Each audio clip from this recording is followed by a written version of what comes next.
அப்படியே அப்படியே ஒரு சிரிப்பெல்லாம் வந்துருக்கு. ஹல்லேலூயா ஹல்லேலூயா. சரி, இன்னைக்கு நம்ம ஒரு வார்த்தை பார்க்க போறோம். என்ன வார்த்தைனா, பைபிள் வந்து நமக்கு ஒரு நித்திய விருந்த வச்சிருக்கு. பைபிள் நம்ம எல்லாருக்கும் எதை வச்சிருக்கு? நித்திய விருந்த வச்சிருக்கு. அந்த நித்திய விருந்து எதுல இருக்குன்னு நினைக்கிறீங்க? ஹல்லேலூயா. புரியுதுல்ல? நித்திய மகிழ்ச்சி நம்ம எல்லாரோட தலையின் மேல் இருக்கும். நித்திய வெளிச்சம் நம்ம எல்லார் மேலையும் பிரகாசிச்சிருக்கு. அதே மாதிரி தேவனோட வார்த்தை சொல்லுது, தேவன் நம்ம எல்லாருக்கும் ஒரு நித்திய விருந்த வச்சிருக்காங்க. இன்னைக்கு ஒரு நாள் விருந்து முடிஞ்சிடும். பொங்கல் செலிப்ரேஷன், பர்த்டேனா அந்த ஒரு டே மட்டும் தான் எல்லாரும் இங்கே பார்க்கணும். அங்க எங்க கைவெட்டாகாதீங்க. சின்ன பிள்ளைங்க எல்லாம் பார்த்து உற்சாகமா இருக்கீங்க. ஏன்னா நீங்க ஒரு நாள் திரும்புறது எல்லாருக்கும் டிஸ்டர்ப் ஆகும். நல்லா கவனிச்சுக்கோங்க. பைபிள் ஒரு நித்திய விருந்த சொல்லுது. அது என்ன விருந்து? அந்த விருந்துக்கு என்ன செய்யணும்? மன மகிழ்ச்சி. மன மகிழ்ச்சி நித்திய விருந்து. என்ன சொல்றீங்க? நம்ம எல்லாருக்கும் எப்படி நித்திய மகிழ்ச்சி தலையின் மேல் இருக்குமோ அதே மாதிரி ஒரு டெய்லி ஒரு நித்திய விருந்து எப்படி ஒரு ஜாலியா ஒரு ஹாப்பியா ஒரு ட்ரீட்டுக்கு போனா இருக்குமோ அதே மாதிரி நம்ம லைஃபுக்கு தேவன் ஒரு காரியத்தின் மூலமா நித்திய விருந்த வச்சிருக்கிறாரு. மன மகிழ்ச்சின்னு சொன்னீங்க. வாசிங்க பாப்போம். நீதிமொழிகள் 15வது அதிகாரம் 15வது வசனத்தை லாஸ்ட் போர்ஷன் மட்டும். மன ரம்யமோ நித்திய விருந்து. பைபிள் எதான் நித்திய விருந்துன்னு சொல்லி இருக்கு? மன ரம்யமோ. மன மகிழ்ச்சி வேற, மன ரம்யம் வேற. எல்லாரும் மன ரம்யமா இருக்கீங்களா? ஹானஸ்டியா பதில் சொல்லணும். எல்லாரும் மன ரம்யமா இருக்கீங்களா? எல்லாரும் எப்படி இருக்கீங்க? நீங்க மன ரம்யமா இருக்கீங்களா? ஆமாவா இல்லையா? சரி, ஃபர்ஸ்ட் மன ரம்யம்னா என்னன்னு சொல்லுங்க பாப்போம். மன ரம்யம் அப்படின்னா என்ன? எந்த சூழ்நிலையா இருந்தாலும் மன ரம்யம்னா எந்த சூழ்நிலையிலும் ஆக்டிவேட் ஆகாம நம்மள சுத்தி வானமே உலகமே இடிஞ்சு விழுந்தாலும் அது நம்ம மனசுல எந்த ஒரு என்ன சொல்றது ஃபீலையும் கொடுக்காம நம்ம சமாதானத்தோடு எப்பவுமே ரெஸ்ட்ல சமாதானமா தேவன் எனக்கு எல்லாத்தையும் பார்த்து கொள்வாரு அவர் மேல நம்பிக்கையா இருக்கிறதா மன ரம்யம். சிலவங்க இருப்பாங்க, எப்படி இருப்பாங்கன்னா எனக்கு எதை பற்றியும் கவலை இல்லை, இது இல்லை, எனக்கு ஒரு நல்ல தகப்பன் இருக்காரு, அவர் எனக்கு முன்னாடி எல்லாத்தையும் பார்த்துக்குவாரு, அதனால நான் அசைக்கப்படுவதில்லைன்னு சொல்லி மனச சூழ்நிலையால ஆக்டிவேட் ஆகாம இருக்கிறது தான் மன ரம்யம். புரிஞ்சுச்சுல? சரி, இப்ப நான் அவங்க எல்லாரும் பார்த்து கேட்கேன், மன ரம்யமா இருக்கிறீங்களா? சரி, யாராவது இங்க இருக்க யாராவது நான் வந்து மன ரம்யமா இருக்கேன் அப்படி சொல்றீங்களா? யாராவது இருக்கீங்களா மன ரம்யமா இருக்கிற? யாராவது மன ரம்யமா இருக்கிறதுக்கு ஆமா இப்போ பிராக்டிஸ் பண்ணிட்டு இருக்கோம். பிராக்டிஸ் இல்ல, மன ரம்யமா இருக்கிறேன். நான் இருக்கேன் மன ரம்யமா. கை தூக்குங்க பாப்போம். ஒண்ணு. பரவாயில்ல. நம்ம சபையிலையும் தேவன் நிறைய பேரை வார்த்தையினால நடத்தி மன ரம்யம். பக்கத்துல இருக்கவங்க கையை பிடிச்சு சொல்லுங்க, மன ரம்யமே நித்திய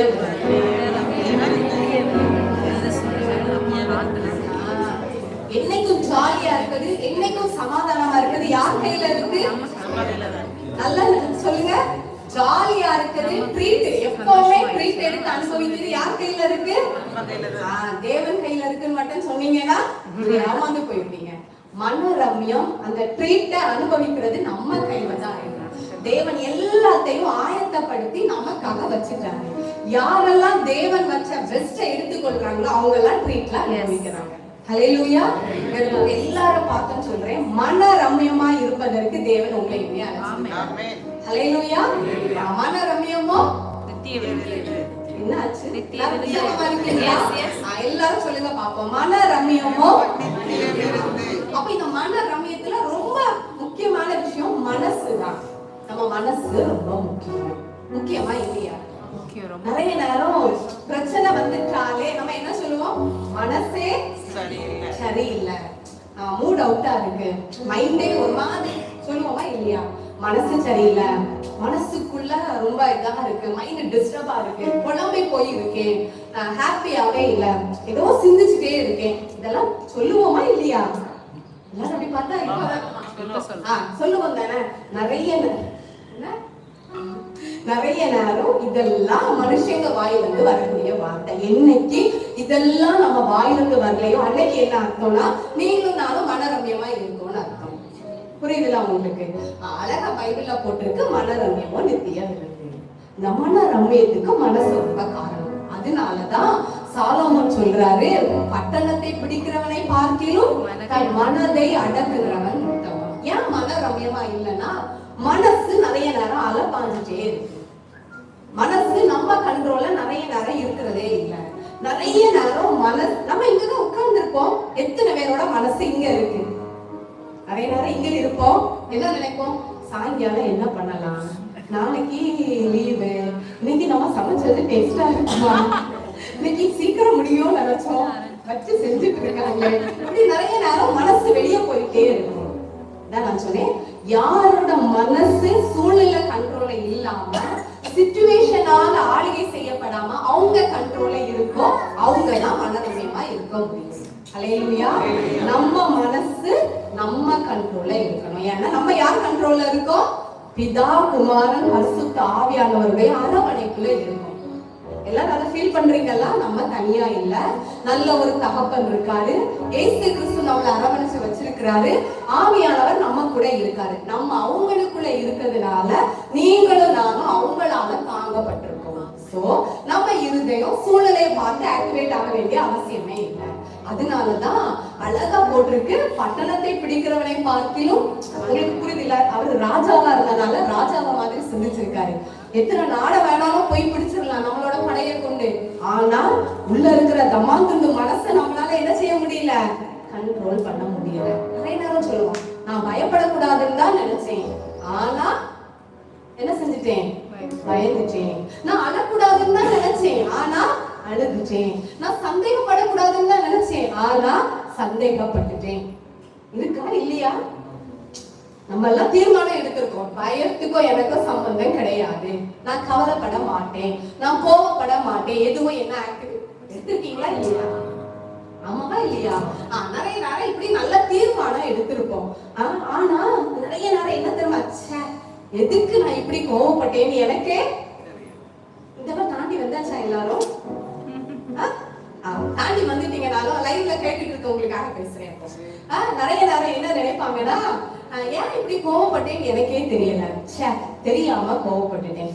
வாய் தவறி இந்த வார்த்தை என்ன செஞ்சுட்டு நான் சொல்லணும்னு நினைக்கவே இல்லை, டக்குன்னு வாய் தவறி வந்துச்சு. நிறைய நேரம் நம்மள பார்த்து அடுத்தவங்க கேட்பாங்க, என்ன ஆள் ரொம்ப டல்லா இருந்த மாதிரி இருக்கு, உங்களுக்கு புரியுதா? அப்ப இதெல்லாம் நம்மளோட டிசைனே கிடையாது. வசனம் சொல்லுது, நம்ம மனசு நம்ம கையில இருக்கு. யாரெல்லாம் சூழ்நிலைக்கு அப்பாற்பட்டு ஒரு வாழ்க்கை வாழ்றாங்களோ நம்ம இருதயம் அடுத்தவங்க கையில. நீங்க நல்லா யோசிச்சு பாருங்க, சில சமயம் நல்லா ஹாப்பியா வந்திருப்போம், திடீர்னு என்னையே வச்சுக்கோங்க, நல்லா ஹாப்பியா வந்து யாராவது ரொம்ப அசிங்கமா இருக்கு உங்களுக்கு, இந்த சாரியே நல்லா அப்படின்னு சொல்லிட்டா டக்குன்னு என்ன தோணும்? அப்படியா? நிறைய நேரம் நான் எக்ஸாம்பிளுக்கு சொல்றேன், டக்குன்னு ஈஸியா நம்மள என்ன செஞ்சிடலாம். எனக்கெல்லாம் முன்னாடி ஒரு பழக்கம் உண்டு, நல்ல ட்ரெஸ் வாங்கிட்டு வருவேன். பிள்ளைங்க அம்மா இது உங்களுக்கு செட் ஆகட்டா, இந்த ட்ரெஸ்ஸை கழிச்சுட்டு அடுத்த ட்ரெஸ்ஸா போட்டுருவேன். யாரால ஆக்டிவேட் ஆகப்படுறோம்?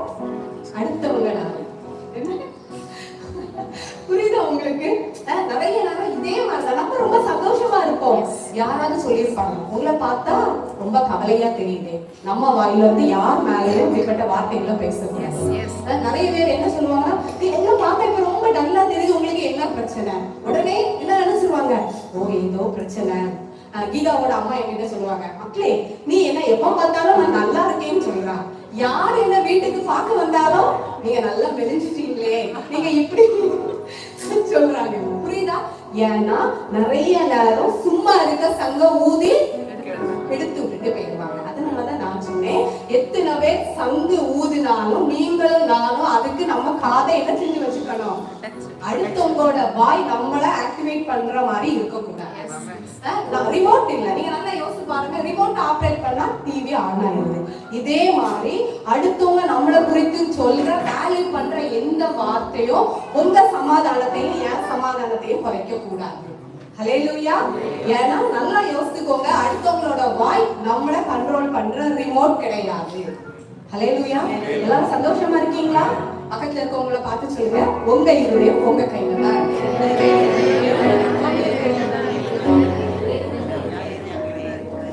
சூழ்நிலை கையில உங்க இருதயத்தை கொடுத்துறாங்க.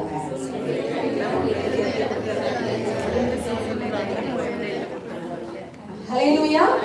நீங்க நல்லா யோசிச்சு பாத்தீங்கன்னா தெரியும், சமாதானம் ரொம்ப முக்கியம். சாலமோன் இன்னொரு விஷயம் சொல்லியிருக்காரு, தான் மனசு அடக்காத மனுஷன் எப்படி இருக்கான்னா மதில் இடிந்த பாழான பட்டணம். ஒரு நாட்டுக்கு அரணா பாதுகாப்பா இருக்கதே காம்பவுண்ட் வால் தான் பழைய காலத்துல. அப்ப அது இடிஞ்சிருந்துச்சுன்னா எப்ப என்ன நடக்கும் தெரியாது. இதே மாதிரிதான் தான் மனச தேவனுக்குள்ள காத்து கொள்ளாத ஒரு மனுஷனோட லைஃப் எப்படி இருக்கும்னா பயம் நிறைஞ்சதா, கவலை நிறைஞ்சதா இருக்கும். ஆனா நீங்களும் நானும் அவருடைய வார்த்தையினால நம்ம இருதயத்தை காத்திருக்கோம். ஹல்லேலூயா. இருதயம் அலைப்பாயுது, அடுத்தவங்க அதை ஆக்டிவேட் பண்ணிருக்காங்க, அடுத்தவங்க அதை சேதப்படுத்திடுறாங்க. நல்லா இருக்கும். யாரோ ஏதோ ஒரு வார்த்தை சொல்லிட்டா சில சமயம் கண்ணில் என்ன வந்துடும், வந்துருமா வராதா? நல்லா யோசித்து பாருங்க. யாராவது கிண்டல் பண்ணிருப்பாங்க, ஆனா அஃபண்ட் ஆயிடுவோம், அழுதுருவோம். அதாவது இப்ப இருக்கும், யாரோ ஏதோ சொல்லியிருப்பாங்க, கோபப்பட்டு கண்ணா பின்னான்னு கத்திடுவோம். ஆமா, இப்போ இல்ல, முன்னாடி நடந்திருக்கா இல்லையா? நடந்திருக்கா இல்லையா? எனக்கெல்லாம் கண்ணீர் வராது, ஆனா நல்லா கத்துறதுக்கு வரும். ஹல்லேலூயா. யாராவது ஏதாவது சொல்லிட்டாங்கன்னா கண்ணீர் வராது, ஆனா என்ன வரும்? பதிலுக்கு கத்துறதுக்கு வரும். ஏன்னா நம்ம இருதயம் நம்ம கையில இல்லாம இருந்துச்சு, மத்தவங்க எல்லாராலையும் ஆக்டிவேட் ஆகப்பட்டுச்சு. என்னைக்கு நித்திய விருந்த நம்ம அனுபவிக்கிறோமோ அன்னைக்கு நம்ம சமாதானத்துக்குள்ள வந்துருவோம்.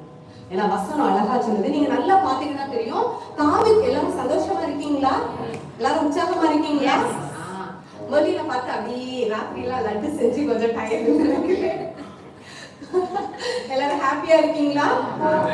நீங்க பாத்தீங்கன்னா தெரியும், யாரெல்லாம் சூழ்நிலைய சார்ந்து நம்மள சுத்தி மத்தவங்க சொல்றத வேல்யூ பண்ணாம தேவன் அவங்க வேல்யூவா வச்சாங்களோ அவங்க எல்லாம் மனரம்யமா இருக்காங்க. ஹல்லேலூயா. நீங்க பாத்தீங்கன்னா தெரியும், தாவீது ரொம்ப அழகா சொல்லி இருக்கிறாரு, மலைகள் விலகினாலும் சரி, பர்வதங்கள் நிலை பெயர்ந்தாலும் சரி, என்ன சுத்தி என் சூழ்நிலை நில கொலைஞ்சு இருந்தாலும் சரி, நான் அசைக்கப்படுவதே இல்லை. சொன்னாரா சொல்லலையா? நீங்க இன்னொரு வசனம் வாசிங்க, சங்கீதம் 46:2. சங்கீதம் 62 2வது வசனம் ஃபர்ஸ்ட் வாசிங்களா? சங்கீதம் 62. அவரே என் கண்மலையும், அவரே என் கண்மலையும், ரட்சிப்பும், என் உயர்ந்த அடைக்கலமானவர், என் உயர்ந்த அடைக்கலமானவர், நான் அதிகமாய் அசைக்கப்படுவதில்லை. 6வது வசனம், அவரே என் கண்மலையும், என் ரட்சிப்பும், என் உயர்ந்த அடைக்கலமானவர், நான் அசைக்கப்படுவதில்லை. புரியுதா? தாவீது என்ன சொல்றாருன்னா, அவர்தான் என் லைஃப், அவர்தான் கண்மலைனா என்ன, என்னோட பலன், நான் நம்புறது எல்லாமே தேவன் தான். சோ என் சூழ்நிலை எப்படி இருந்தாலும் சரி, நான் அசைக்கப்படுவதே இல்லை. இங்க நீங்களும் நானும் என்னைக்கு இந்த இடத்துக்கு வாரோமோ அன்னைக்குதான் நம்மளை சுத்தி நடக்கிற எந்த பிரச்சனையும் சொல்லுவாங்களா, உலகமே அதிர்ந்துற மாதிரி இருந்தாலும் நம்ம அதிர மாட்டோம். எல்லாமே நல்ல குலைஞ்ச மாதிரி இருந்தாலும் நம்ம நல்ல குலைய மாட்டோம். தாவீது பாருங்க, நல்ல மனுஷன். தேவன் அதனாலதான் அவனை பார்த்து சொன்னாரு போல, இவன் என் இருதயத்துக்கு ஏற்றவன். அவன் எதை பார்த்தானா, தேவனோட ஹார்ட்டை பார்த்து தேவனோட உணர்வுக்கு ஏற்றவனா வாழ்ந்தான். ஹல்லேலூயா. பிரச்சனையில அவன் அஃபண்ட் ஆகவே இல்லை. அவன் தாவீதுக்கு பிரச்சனை வந்துச்சா இல்லையா? அநேக பிரச்சனைகள் என்னை சூழ்ந்து கொண்டது. ஆனா அவன் என்ன சொன்னா தெரியுமா? என்ன ஒரு கரம் நடக்குது, அந்த கரத்துக்கு விரோதமா அந்த கரத்தை தாண்டி என்னால எதுவும் செய்ய முடியாது சொன்னா, நான் பாதாளத்துல போய் படுக்க போட்டாலும். இன்னைக்கு நிறைய மனுஷங்க என்ன சொல்றாங்கன்னா, பிரச்சனை வந்துட்டா ஆண்டவரே என்ன கைவிட்டுட்டீங்களா? நம்ம கேட்க மாட்டோம், கேட்டுட்டு இருக்க யாராவது ஆண்டவரே எங்களை கைவிட்டுட்டீங்களான்னு. ஆனா தாவீது என்ன தெரியுமா சொல்றாரு, நான் பாதாளத்துல போய் படுக்க போட்டாலும் அங்கேயும் உங்க கை என்ன நடக்கும். ஹல்லேலூயா. இதுதான் தாவீதோட இருதயம் திட்ட நம்பிக்கையா இருக்க முடிஞ்சு. ரொம்ப அழகா சொல்லியிருக்கிறாரு பாருங்க, துர்ச்செய்தியை கேட்கிறதுனால் அவன் இருதயம் பயப்படாது, அவன் இருதயம் கர்த்தரை நம்பி ஸ்ட்ராங்கா இருக்கும். இங்க இருக்க உங்களை என்னைய பார்த்து தேவன் சொல்றாரு, இந்த உலகத்தின் எந்த சூழ்நிலையும் எந்த விஷயமும் உன் சமாதானத்தை, உன் லைஃப துளி அளவு கூட என்ன செய்ய முடியாது, சேதப்படுத்தவோ நான் வச்சிருக்க டிசைன்ல இருந்து மாற்றவும் முடியாது. அதனால நீ எப்பவுமே சமாதானமா சந்தோஷமா இருக்கலாம். ஹல்லேலூயா. இங்க இருக்க எல்லாரும் பார்த்து சொல்லுங்க, தேவன் வச்சிருக்க ஆசீர்வாதத்தை சுதந்திரிக்கிற ஒன்னே ஒண்ணுதான் தேவை, ராஜ மனநிலை தான் தேவை. ஹல்லேலூயா. மனநிலை ரொம்ப முக்கியம். பக்கத்துல இருக்கவங்க முகத்தை பார்த்து சொல்லுங்க, கையை பிடிச்சி இல்ல, மனநிலை ரொம்ப முக்கியம். மனநிலை ரொம்ப முக்கியம். ஏன்னா நம்ம மனநிலை தான் நம்மள நிறைய நேரம் சூப்பரான இடங்களுக்கு கொண்டு போகுது. ஹல்லேலூயா. மனநிலை ரொம்ப முக்கியம். ஏன்னா மனநிலை சரி இருந்தாதான் மனரம்யமா இருக்க முடியும். உங்களுக்கு புரியுதுல்ல? மனநிலை சரி இருந்தாதான் மனரம்யமா இருக்க முடியும். தாவீது எல்லா பிரச்சனையிலும் அவன் மனசு தேவனுக்குள்ள இருக்கு. தேவன் என் நடுவுல இருக்காருன்னு அசைக்கப்படுவது இல்லை. தாவீது அசைக்கவே படல. அவன் சொன்னா நான் மனரம்யமா இருக்கேன். பவுல் ரொம்ப அழகா சொன்னாரு, நம்ம வாசிக்க கேட்டோம். என்னை பலப்படுத்துகிற கிறிஸ்துவினாலே எல்லாவற்றையும் செய்ய எனக்கு பலன் உண்டு. அதனால நான் எல்லா சூழ்நிலையிலும் எப்படி இருக்க கற்றுக்கொண்டேன்னு சொல்றாரு, மனரம்யமா இருக்க கற்றுக்கொண்டேன். அழகா சொல்றாரு பாருங்க. வாழ்ந்திருக்கவும் எனக்கு தெரியும், பட்டினியா இருக்கவும் தெரியும், வயிறு நிறைய சாப்பிடவும் தெரியும், உயர்ந்திருக்கவும் தெரியும். எந்த சூழ்நிலையும் நிறைய நேரம் சந்தோஷமா இருக்கும் போது எல்லாம் சந்தோஷமா இருக்கும். பிரச்சனை வந்துட்டா எல்லாமே போச்சு. அது இல்ல. சூழ்நிலை எதிர்மாறா இருந்தாலும் நம்ம முகம், நம்ம மனசு, நம்ம திங்கிங், நம்மளோட லைஃப் மாறாது. ஹல்லேலூயா. எல்லா சூழ்நிலையிலும் நம்ம மனரம்யமா இருக்கும். பயமே பட மாட்டோம், கவலையே பட மாட்டோம். ஏன் தெரியுமா? நமக்கு தெரியும் என் தகப்பன் தான் தேவனா இருக்காரு, தேவன் தான் தகப்பனா இருக்கிறார். உங்களுக்கு புரியுதுல்ல? இந்த உலகத்தை படைச்சவர் தான் நம்ம அப்பா. நம்ம அப்பாவை தான் அந்த சராசங்களும் தேவனா ஆராதிக்குது. இது நம்ம இருதயத்துல போய் தங்கிட்டுன்னு வைங்களா, எல்லா சூழ்நிலையிலும் எப்படி நடந்தாலும் சரி நம்ம சமாதானத்தை எதாலையும் எடுக்க முடியாது. பவுல் ரொம்ப அழகா சொன்னாரு, எல்லா சூழ்நிலையிலும் மனரம்யமா இருக்க கற்றுக்கொண்டேன். நம்ம சபையா எதை பிராக்டிஸ் பண்ண போறோம்னா, சூழ்நிலைக்கு ஆக்டிவேட் ஆகாம நம்ம வெள்ளிக்கிழமை சொன்னோம், கர்த்தர் நல்லவர் என்பதை ருசிச்சிட்டீங்கன்னு வைங்களா, மனரம்யம் தான் நம்ம லைஃபாவே இருக்கும். ஏன்னா நிறைய நேரம் பிரச்சனைனா ருசிக்கிறது இல்ல, அவரை நம்புறதுனால. நம்பாதுங்க, தேவனை ருசிங்க. ஹல்லேலூயா. பக்கத்துல இருக்கவங்கள பார்த்து சொல்லுங்க, தேவனை நம்பி வாழாதுங்க, அவரை ருசிச்சு வாழுங்க. தேவனை நம்பி வாழாத ருசிச்சுட்டோம் வைங்களேன், அவர் யாருன்னு நமக்கு தெரிஞ்சிச்சுன்னா நம்ம சொல்லுவோம், பவுல போல ஒரு மயிரும் என் தலையில் இருந்து கீழே விடாது. நான் சொன்னேன், மனரம்யம் எந்த அளவுக்கு பவுலை இந்த எக்ஸ்ட்ரீமுக்கு கொண்டு வந்துச்சு தெரியுமா? எல்லாருமே செத்து போயிடுவோம்னு சாப்பிடாம அழுதுட்டு இருக்காங்க. பவுல் மட்டும் எழுதி நின்று சொன்னாரு, உங்க தலையிலிருந்து ஒரு மயிரும் விடாது. ஹல்லேலூயா.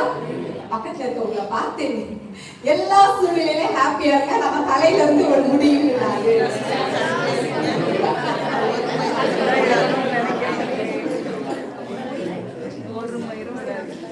ஏன்னா பவுல் ரொம்ப அழகா எனக்கு நானே சொல்லிடுவேன்.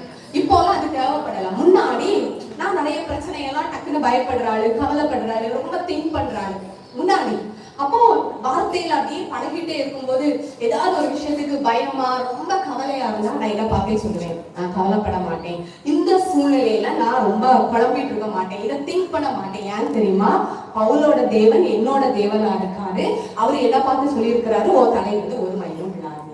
நான் இதை நிறைய நேரம் யூஸ் பண்ணியிருக்கேன். என்னோட ஒரு கீயா என்ன பார்த்தே நான் சொல்லுவேன், தேவனோட வார்த்தை சொல்லுது, என் தலையிலிருந்து ஒரு மயிரும் விடாது. அப்படின்னா இந்த சூழ்நிலையில, என் குடும்பத்துல, என் சூழ்நிலையில ஒரு மயிரையும் சேதப்படுத்த முடியாது. ஹல்லேலூயா. பைபிள்ல சொன்ன வார்த்தையை தான் நான் சொல்றேன். பைபிள்ல முடியும் இல்ல, மயிரும் இருக்குது. எதுக்கு சொல்லி இருக்குன்னா, அப்படியாவது நமக்கு புத்தி வருதுன்னு சொல்லி இருக்கு. புரியுதா? ஏசப்பா நாமத்தினால அவரையும் அவருடைய வார்த்தையும் நம்ம இருதயத்துக்குள்ள வச்சோம்னா, பவுல தூக்கி ஜெயில போட்டாங்க. ஆமாவா இல்லையா? வசனம் சொல்லுது, பயங்கரமான தண்டனை, காலெல்லாம் அசைக்கவே முடியாதான், தொழு மரத்துல கட்டி வச்சிருந்தாங்க. பவுல் என்ன பண்ணாரு? நம்மளா இருந்தா என்ன செஞ்சிருப்போம்? ஏசப்பா எப்படியாவது உங்களுக்காக. வசனம் சொல்லுது, அவர் ஜெபம் பண்ணல, தேவனை துதித்து பாடி கொண்டு இருந்தார். அவங்களுக்கு மன சமாதானத்தை கொஞ்சம் கூட சந்தேகமே வரல. நம்மள ஆண்டவரே அழைச்சது நீங்க தானா, எனக்கு ஏதாவது கன்ஃபார்ம் பண்ணுங்க. அழைப்புக்கு என்ன கேட்போம்? நீங்க தான் அழைச்சதா, கன்ஃபார்ம் பண்ணுங்க. அழைப்பு நல்லா இருக்கு, சிச்சுவேஷன் வித்தியாசமா இருக்கு, ஆனா அவங்க கிளம்பவே இல்லை. மனரம்யம். அவங்க என்ன செய்தாங்கன்னா தேவனை குறித்து பாடிக்கொண்டு இருந்தார். இங்க வந்திருக்க உங்களை என்னையும் பார்த்து தேவன் சொல்றாரு, மனரம்யமே நித்திய விருந்து. நம்ம எல்லாரும் அந்த மனரம்யத்துல, அந்த நித்திய விருந்துல பங்கெடுக்கும்படியா வந்து. ஹல்லேலூயா.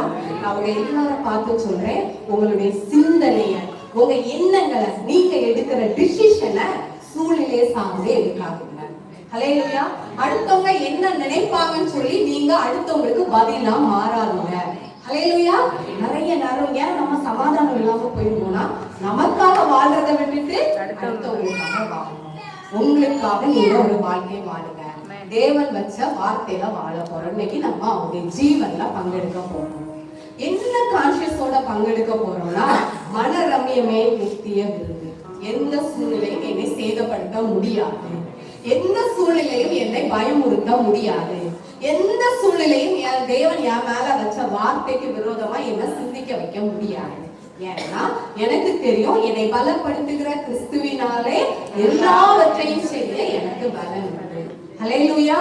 என்ன கான்சியஸோட நம்ம ஜீவன்ல பங்கெடுக்க போறோம்னா என்னை பலப்படுத்துகிற கிறிஸ்துவினாலே எல்லாவற்றையும் செய்ய பலன் உண்டு. அந்த தேவன் நம்ம வாழ்க்கையில எல்லாவற்றையும் செஞ்சு உங்களை என்னையும் மனரம்யமாய் காத்துக் கொள்வார். ஹல்லேலூயா.